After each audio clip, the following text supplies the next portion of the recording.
Chapter 4. Nebuchadnezzar the king, all peoples, nations, and languages that dwell in all the earth, peace be multiplied to you. I thought it good to declare the signs and wonders that the Most High God has worked for me. How great are his signs and how mighty his wonders! His kingdom is an everlasting kingdom, and his dominion is from generation to generation. I, Nebuchadnezzar, was at rest in my house, and flourishing in my palace. I saw a dream, which made me afraid, and the thoughts on my bed, and the visions of my head, troubled me.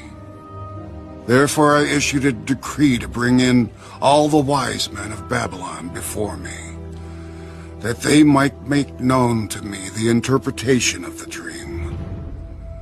Then the magicians, the astrologers, the Chaldeans, and the soothsayers came in, and I told them the dream, but they did not make known to me its interpretation.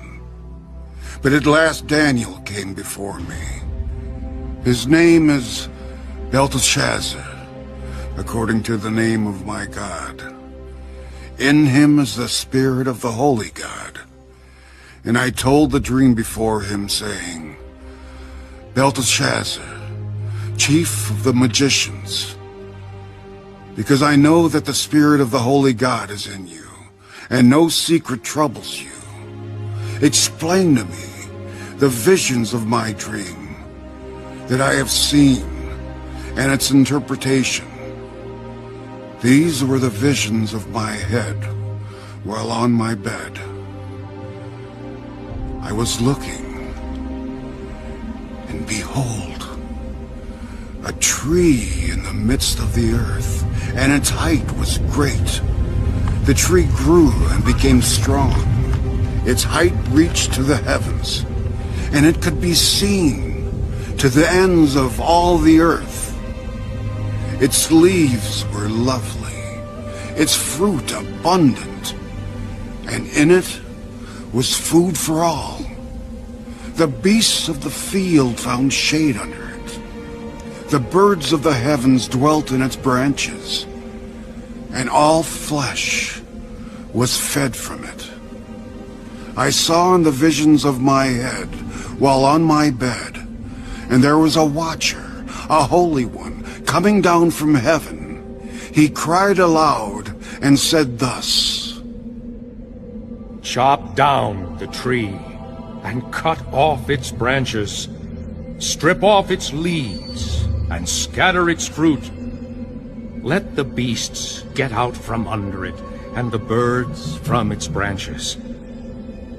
Nevertheless, leave the stump and roots in the earth, bound with a band of iron and bronze in the tender grass of the field. Let it be wet with the dew of heaven, and let him graze with the beasts on the grass of the earth. Let his heart be changed from that of a man. Let him be given the heart of a beast. And let 7 times pass over him. This decision is by the decree of the watchers, and the sentence by the word of the holy ones, in order that the living may know that the Most High rules in the kingdom of men, gives it to whomever he will, and sets over it the lowest of men. This dream, I, King Nebuchadnezzar, have seen. Now you, Belteshazzar, declare its interpretation, since all the wise men of my kingdom are not able to make known to me the interpretation. But you are able, for the Spirit of the Holy God is in you. Then Daniel, whose name was Belteshazzar, was astonished for a time, and his thoughts troubled him. So the king spoke. Belteshazzar, do not let the dream or its interpretation trouble you. My lord, may the dream concern those who hate you, and its interpretation concern your enemies. The tree that you saw, which grew and became strong, whose height reached to the heavens and which could be seen by all the earth, whose leaves were lovely and its fruit abundant, and which was food for all, under which the beasts of the field dwelt, and in whose branches the birds of the heaven had their home. It is you, O king, who have grown and become strong. For your greatness has grown, and reaches to the heavens, and your dominion to the end of the earth. And, inasmuch as the king saw a watcher, a holy one coming down from heaven and saying, "Chop down the tree and destroy it, but leave its stump and roots in the earth, bound with a band of iron and bronze in the tender grass of the field. Let it be wet with the dew of heaven, and let him graze with the beasts of the field, till 7 times pass over him." This is the interpretation, O king, and this is the decree of the Most High, which has come upon my lord the king. They shall drive you from men. Your dwelling shall be with the beasts of the field, and they shall make you eat grass like oxen.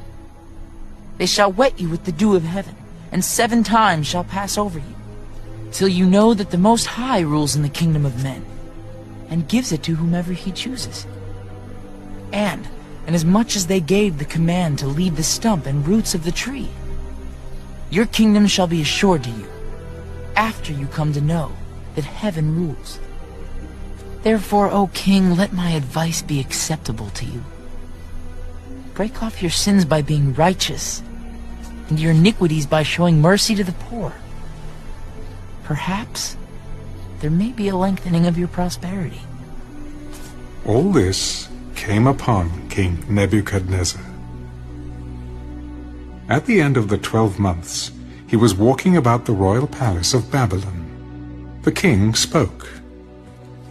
Is not this great Babylon, that I have built for a royal dwelling by my mighty power, and for the honor of my majesty? While the word was still in the king's mouth, a voice fell from heaven. King Nebuchadnezzar, to you it is spoken. The kingdom has departed from you, and they shall drive you from men, and your dwelling shall be with the beasts of the field.